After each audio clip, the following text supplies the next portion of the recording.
What we witnessed over the past weekend in Homa Bay is not an ordinary acceptable feature of political competition.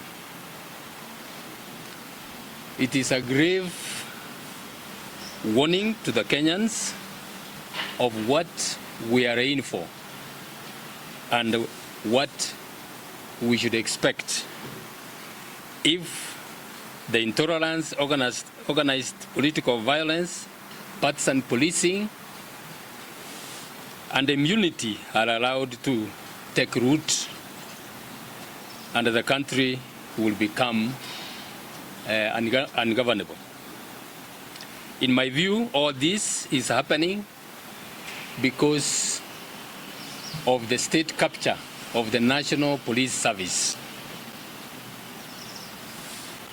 I condole with the families of the 4 deceased persons, and including a police officer and those about 50 who were injured. We want to wish those who were injured quick recovery. Those responsible for this must be held accountable. We cannot have this continue. I have here a letter that I have written to President Ruto, EGH, President of the Republic of Kenya and the Commander-in-Chief of the Kenya Defense Forces, Office of the President, Harambee House, Nairobi.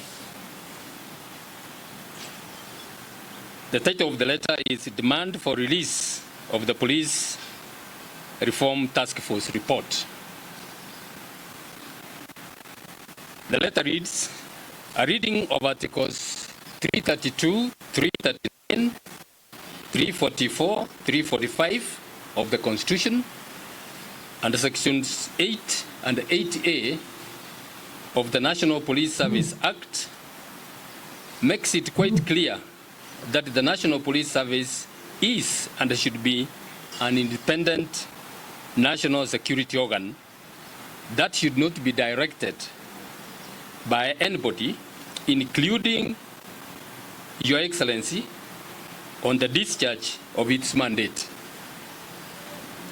Contrary to these express provisions, we have witnessed organized political violence, goonism, and partisan policing in Homa Bay, Keumbu, Olkalau, as well as acts of violence in churches in Kisumu, Nairobi, and Witima, among others, under your clear watch, direction, and for your benefit.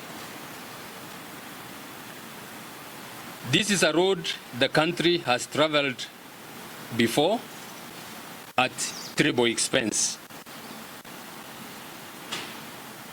It must not travel it again. This, in my view, is all as a result of the state capture of the National Police Service.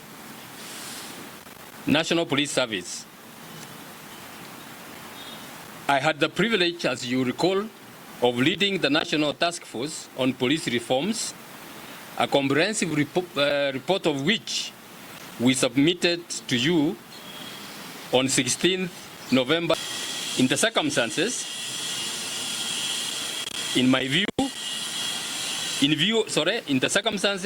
of the fact that the report was secured at public expense and in line with Article 35 of the Constitution, I demand that you immediately release and publish the complete and unedited task force report within 7 days, failing which I will release it myself to the public so that the Kenyan people will know why the police are only serving one person in the country. Thank you very much. That's the letter.